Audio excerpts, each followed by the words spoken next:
నిన్న చంద్రబాబు నాయుడు గారి అసెంబ్లీలో జరిగిన దానిపైన ఆయన మాట్లాడిన పైన ఒక వీధి కుక్క అయినటువంటి కొడాలి నాని, వీధి కుక్క కంటే ఎక్కువ వీధి కుక్క అనే విశ్వాసంతో ఉంటుంది.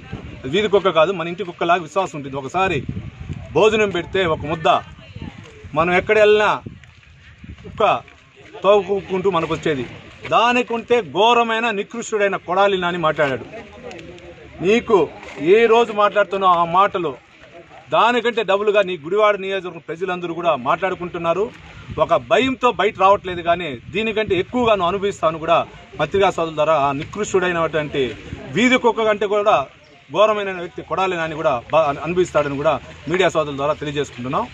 అదేవిధంగా చిత్తూరు జిల్లాలో revenue association, state revenue association vice president అయిన విజయసింహారెడ్డి గారు వైఎస్ఆర్పి కండ వేసుకున్న విధంగా మాట్లాడుతున్నాడు. చంద్రబాబు నాయుడు గారు బేషరతుగా క్షమాపణ చెప్పాలి సీఎం గారికి అని.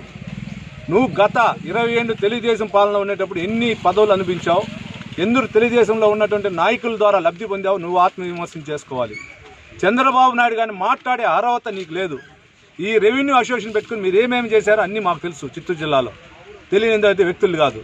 దయచేసి మీరు వైఎస్ఆర్ కండవా ఇంకొక 3 నెలల్లో 5 నెలల్లో 6 నెలల్లో వేసుకోపోతారు కాబట్టి మీరు ఆ కండ వేసుకొని ఆ పార్టీకి మాట్లాడితే బాగుంటుందని కూడా తెలియజేసుకుంటాం. ఎందుకంటే రెవెన్యూ అసోసియేషన్ అంటే అన్ని పార్టీలకు సంబంధించిన వ్యక్తులు ఉంటారు, లేదా పార్టీ లేని వ్యక్తులు ఉంటారు.